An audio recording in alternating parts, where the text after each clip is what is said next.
Bienvenue à vous et Évasion littéraire avec Florent Pancaldi. Premier roman, 18 ans et 3 semaines, la saga hospitalière, édition Edilivre. Bonjour Florent Pancaldi. Bonjour Linda. Alors vous êtes responsable du portail handicap à la Martinique. Vous êtes animateur d'une radio. TV. De TV aussi. Oui. KMT. Exactement. Alors votre premier roman commence par... L'hôpital Clarec à Fort-de-France, les années 72-75. Je vous écoute par la préambule. Un accident de la route à 18 ans, ce n'est pas le cadeau d'anniversaire dont on peut rêver. Alors écrire ce roman a été pour vous une forme de thérapie, de retranscrire les mots, je dis bien M-O-T-S et M-A-U-X. Ça a été pour vous quelque chose de très important et même un soulagement? En quelque sorte, oui, parce que toutes ces années de douleur enfouie, elles m'ont accompagné pendant tant d'années.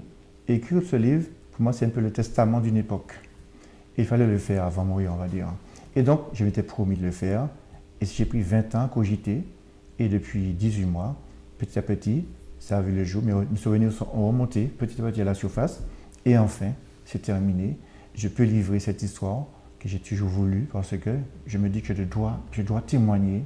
Je dois remettre aussi aux personnes qui m'ont fait du bien, à ceux qui m'ont accompagné, les anges, l'esprit divin, l'ami mystérieux, tous ceux qui m'ont aidé sur le parcours, leur dire merci à travers cet ouvrage. Alors qu'est-ce qu'une saga hospitalière? Une saga hospitalière pour moi, c'est toute une époque, des tranches, 72 à Fort-de-France, 73, 14 à Ivry-sur-Seine, et ensuite 74-75 au lycéen de Nemoutier-en-Brie.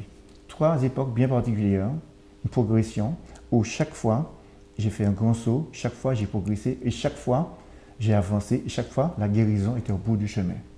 Toujours en point de mire, guérir et revenir sur mes 2 jambes dans mon pays. Vous dites les images de cette nuit me reviennent du néant vers mon néant. Qu'est-ce que vous voulez dire par là?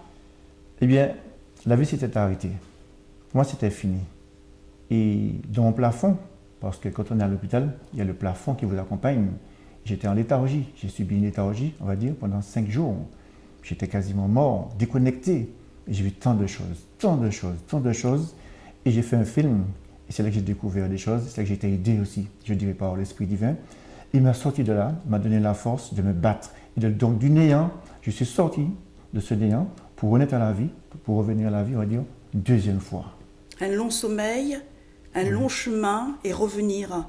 Ça a été pour vous quelque chose de pratiquement un miracle? Un parcours initiatique, certes, un miracle aussi, parce qu'il a fallu de l'accompagnement, ce que j'appelle des anges, de très bonnes personnes qui m'ont aidé, qui étaient là, qui sont arrivées au moment, parce que j'ai flanché bien des fois, j'en avais marre, je ne pouvais plus. Mais ces personnes ont été présentes, m'accompagner de Fort-de-France à Ivry jusqu'au lycéen, pendant un parcours où j'étais plus seul, j'étais jamais seul, pourtant j'étais très seul. Florent, on va continuer donc après le rêve. Oui. Je vous laisse la lecture. En revanche, un banal accident peut se transformer en cauchemar. Et cela arrive tous les jours. Seul un miracle pouvait m'aider à sortir de cet enfer.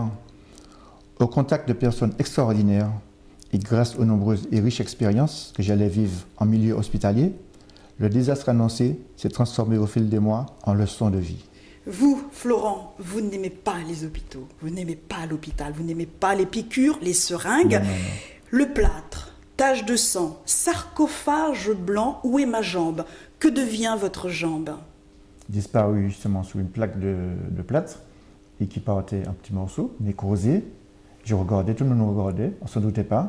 Et quand on a découvert cette jambe, ouvert le plâtre, j'avais plus de jambe. Et c'était l'horreur. Et je suis tombé en léthargie. C'est là que je suis parti dans autre chose, une aventure.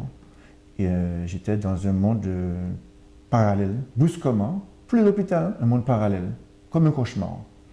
Mais j'ai pu en sortir au prix de 1000 sacrifices, 1000 efforts, je sais pas, 1000 douleurs, qu'importe. J'en suis sorti. Et c'était ça mon but, sortir et revenir sur mes 2 jambes. Très important. Vous prenez conscience de vos ambitions, c'est-à-dire de vos rêves qui ne sont plus là. Alors, exemple, l'Australie, la montagne pelée, vos courses avec votre ami Bobby. Alors, pourquoi d'un seul coup vous êtes négatif? Parce que l'état où j'étais, dans l'état où j'étais, j'ai réalisé que c'était bien fini. L'Australie, un vieux rêve. Je voulais être militaire dans l'armée de l'air. Je ne pouvais plus, j'avais plus de jambes. Bobby, mon chien, courait partout comme des fous. Je ne l'ai pas revu, Bobby. La montagne Pelée, où j'avais ambition d'y aller un jour, de grimper la montagne. Je ne l'ai jamais fait. Je regarde la montagne de bas, par le bas comme tout le monde. Donc, je savais que c'était bien fini. Je ne pourrais jamais voler dans les nuages. Mais j'ai fait ces rêves-là après, dans la tête. Donc, il faut être réaliste. Et puis, donc, le seul rêve qui me restait, pouvoir m'en sortir, garder ma jambe et redevenir une personne à peu près normale, c'est-à-dire qui marche, ne pas ressembler à un infirme, avoir une démarche digne, retrouver une certaine intégrité. Je voulais ça. Je voulais revenir dans mon pays plus tard, quels que soient les sacrifices à endurer sur mes deux jambes. Il y a un habillage philosophique, parce que vous dites à un moment, je ne suis pas disciple d'Hippocrate.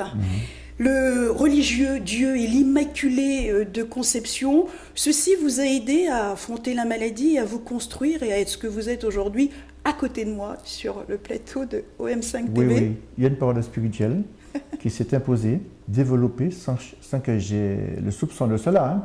Donc j'ai puisé à la source, on va dire, et depuis le plafond, c'est mon fameux plafond, où dans ce dialogue avec, je dirais, l'Esprit divin, où j'ai entendu, et j'ai reçu la force de dire, je me bats, on m'a dit, bats-toi.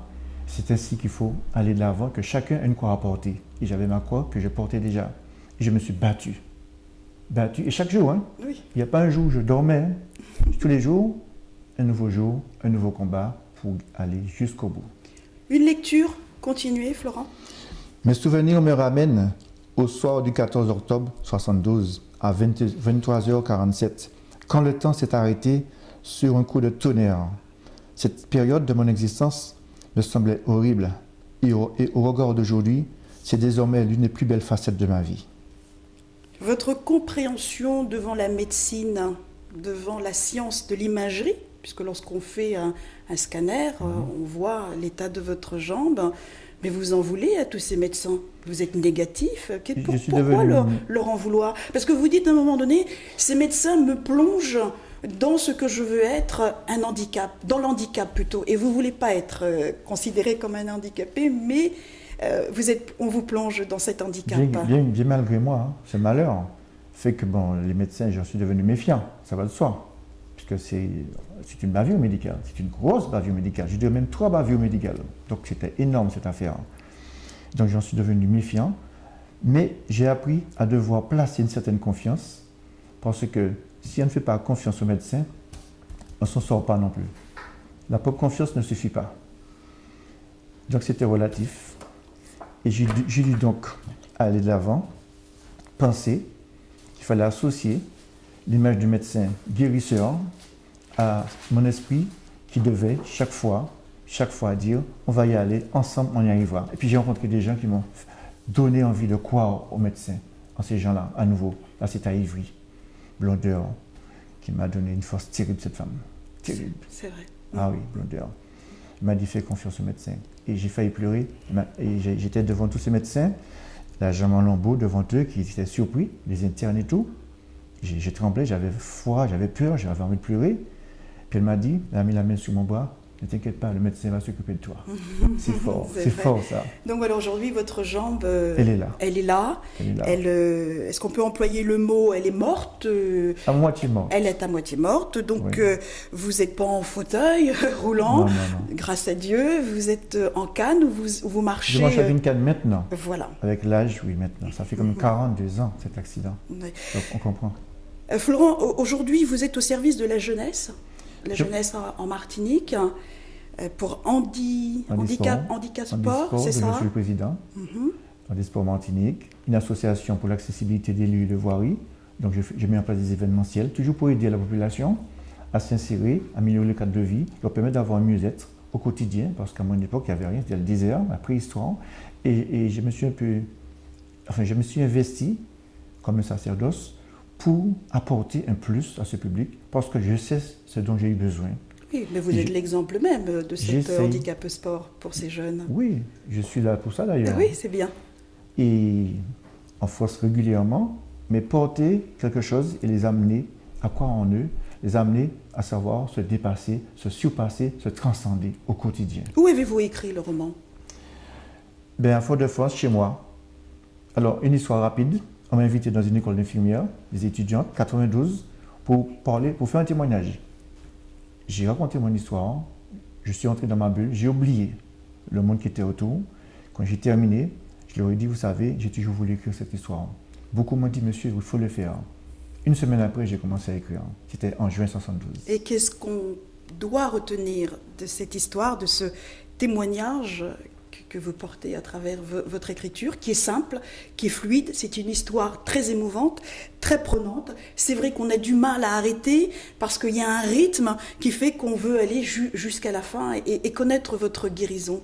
Qu'est-ce qu'on retient du roman? On retient que c'est un combat qu'il ne faut pas abandonner, qu'il faut garder l'espoir, croire en quelque chose, croire en soi, avoir une confiance extrême, croire en Dieu bien sûr, mais associer à cela les hommes aussi, les personnes qui passent, les anges qui vous accompagnent, ces anges qui sont invisibles mais qui sont des bonnes personnes gentilles, et puis l'ami mystérieux, Dieu, constamment faire appel à lui, parce que quand on a une défaillance, il est là pour vous aider.